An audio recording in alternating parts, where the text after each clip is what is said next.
आइए जानते हैं आज के प्रमुख अंतर्राष्ट्रीय खबरों को। पहले एक नजर हेडलाइंस पर।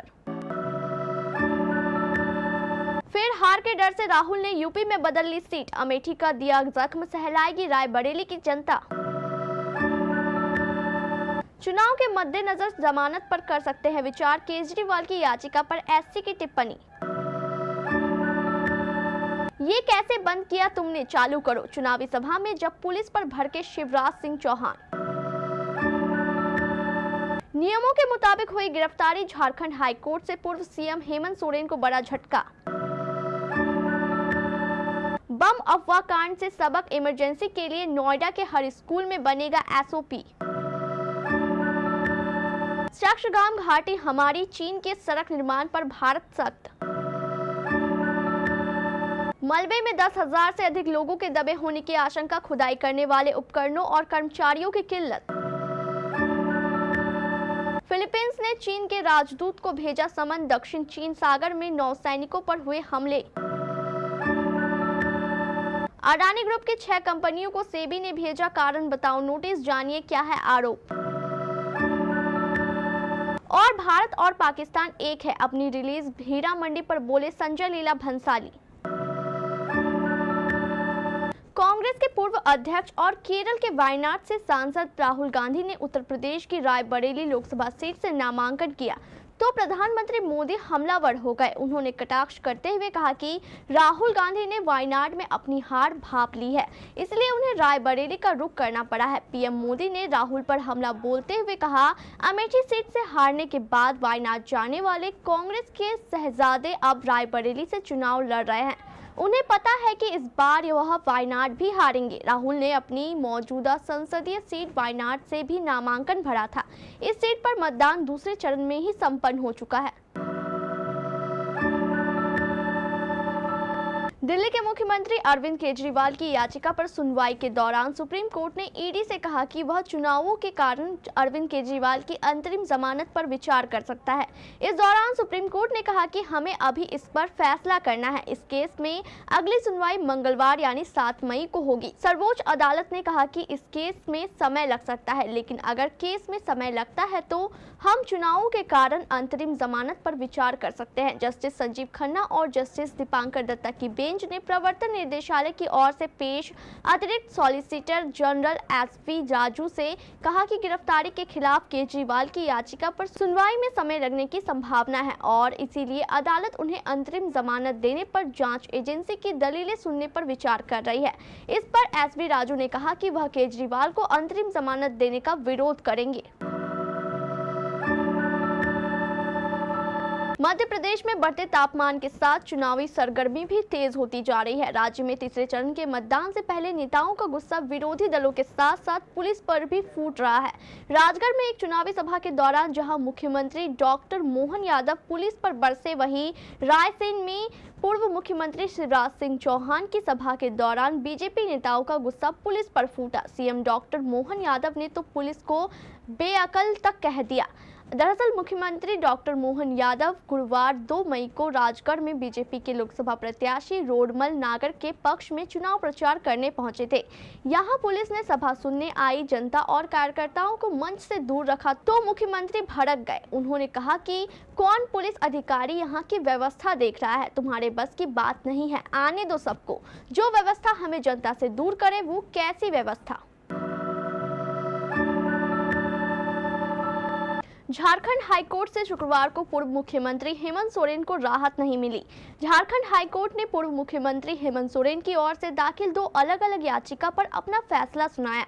इसमें हेमंत सोरेन की ओर से गिरफ्तारी और ईडी रिमांड को चुनौती देने को लेकर क्रिमिनल रिट याचिका दाखिल की गई थी, जिस पर फैसला 28 फरवरी को सुरक्षित रख लिया गया था। उस पर भी शुक्रवार को कोर्ट का फैसला आया। वहीं हेमंत सोरेन की ओर से प्रोविजनल बेल की मांग भी झारखंड हाईकोर्ट ने अपना फैसला शुक्रवार को सुना दिया। शुक्रवार को झारखंड हाईकोर्ट में पूर्व मुख्यमंत्री हेमंत सोरेन को बड़ा झटका देते हुए उनकी क्रिमिनल रिट याचिका खारिज कर दी। स्कूलों में बम की सूचना के बाद जो हालात बने उससे प्रशासन ने किसी तरह स्थिति को संभाल ली, लेकिन ऐसे में अगर भगदड़ मच जाती तो हालात बेहद गंभीर हो सकते थे। इसकी वजह कुछ समझ नहीं आ रहा था कि ऐसी स्थिति में करना क्या है। बुधवार को हुए हालात को देखते हुए जिलाधिकारी मनीष कुमार वर्मा ने सभी स्कूल प्रबंधन के साथ एक बैठक की, जिसमें तय किया गया कि हर स्कूल में स्टैंडर्ड ऑपरेटिंग प्रोसीजर बने और इसकी प्रैक्टिस भी कराई जाए। डीएम ने बताया कि एसओपी बनने के बाद ये क्लियर रहेगा कि प्रैंक कॉल या कोई आपदा की स्थिति में करना क्या है। हड़बड़ाहट में कई बार स्थिति और भी खराब हो जाती है। बुधवार को ये स्कूल में देखने को भी मिला। कई जगह अभिभावक भिड़ते दिखे गए तो कई जगह बच्चों को सही ठिकाने पर भेजने पर फैसला लेने में देरी हुई।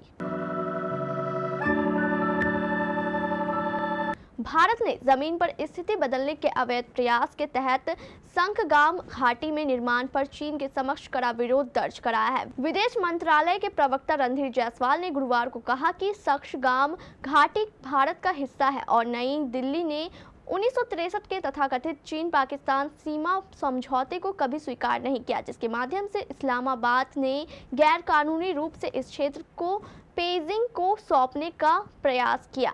चीन सियाचिन ग्लेशियर के पास अवैध तरीके से पीओके स्थित इस घाटी में सड़क बना रहा है। सैटेलाइट तस्वीरों में इसका खुलासा भी हुआ है। इजरायली बमबारी में कई इलाके पूरी तरह से ध्वस्त हो गए हैं। सैकड़ों इमारतों को नुकसान पहुंचा है। अब भी हवाई, भूमि और समुद्री मार्ग से इजराइल का सैन्य कार्रवाई जारी है। OCHA ने फिलिस्तीनी नागरिक प्रतिरक्षा प्राधिकरण का हवाला देते हुए बताया कि मलबे में दबे शवों को बाहर निकालना एक बड़ी चुनौती है, जिसकी एक वजह बुलडोजर, खुदाई करने वाले उपकरणों और कर्मचारियों की किल्लत है। UN एजेंसी के अनुसार फिलहाल जो पुराने औजार उपलब्ध हैं उसकी मदद से शवों को बाहर निकालने में 3 वर्षों तक का समय लग सकता है। UN विशेषज्ञों ने सचेत किया है कि बढ़ते तापमान के कारण शवों के सड़ने में तेजी आ सकती है, जिससे बीमारियां फैलने के खतरे हैं। दक्षिणी चीन में एक पहाड़ी इलाके में राजमार्ग का एक हिस्सा ढह जाने के बाद बृहस्पतिवार को चलाए गए खोज अभियान में मृतक संख्या बढ़कर 48 हो गई है। यहां 20 से अधिक कारें गहरी ढलान पर गिर गई। मिझाओ शहर के अधिकारियों ने कहा कि 3 अन्य लोग अभी अज्ञात हैं। इनका DNA परीक्षण किया जाना है। इनकी पहचान के बाद मरने वालों की संख्या 51 हो जाएगी। दक्षिणी ब्राजील में तेज बारिश के चलते रियो ग्रांडे डो सुल प्रांत में इस सप्ताह भारी बारिश से 13 लोगों की मौत हो गई और 21 लोग लापता है। सरकार ने चेताया है कि हालात गंभीर है और कुछ दिनों में ये और भी खराब हो सकते हैं। इतना ही नहीं, 3300 लोगों ने अपना घर छोड़ दिया है। अडानी ग्रुप की 6 कंपनियों को भारतीय प्रतिभूति एवं विनिमय बोर्ड ने कारण बताओ नोटिस जारी किए हैं। इन कंपनियों पर संबंधित पक्ष लेन देन के कथित उल्लंघन, लिस्टिंग नियमों का पालन न करने और ऑडिटर सर्टिफिकेट्स की वैधता के संबंध में आरोप है।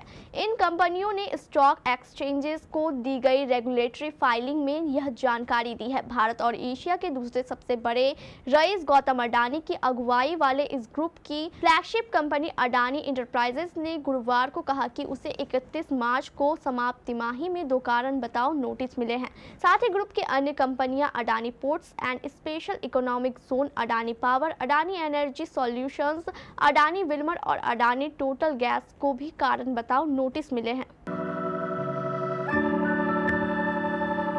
संजय लीला भंसाली की सबसे famous period drama Heera Mandi ने हाल ही में नेटफ्लिक्स पर स्ट्रीमिंग शुरू कर दी है और इसे खूब सराहना मिल रही है। 8 एपिसोड की सीरीज स्वतंत्रता पूर्व और अविभाजित भारत पर आधारित है। फिल्म मेकर ने हाल ही में इस बारे में बात की।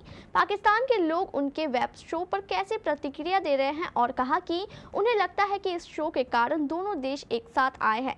एक मीडिया रिपोर्ट से बात करते हुए संजय लीला भंसाली ने खुलासा किया कि पाकिस्तान के लोग इस कहानी से सुनाए जाने का बेसब्री से इंतजार कर रहे थे और अब वे बेहद प्यार भेज रहे हैं। उन्होंने आगे कहा कि यह एक ऐसा टुकड़ा है जो किसी तरह हम सभी को एक साथ लाता है। जब पूरा भारत एक था, अविभाजित था, ये लोग जितने अपने हैं उतने ही हमारे भी हैं। मुझे लगता है कि वे हम दोनों के हैं और दोनों देश एक शो के लिए बहुत प्यार दिखा रहे हैं।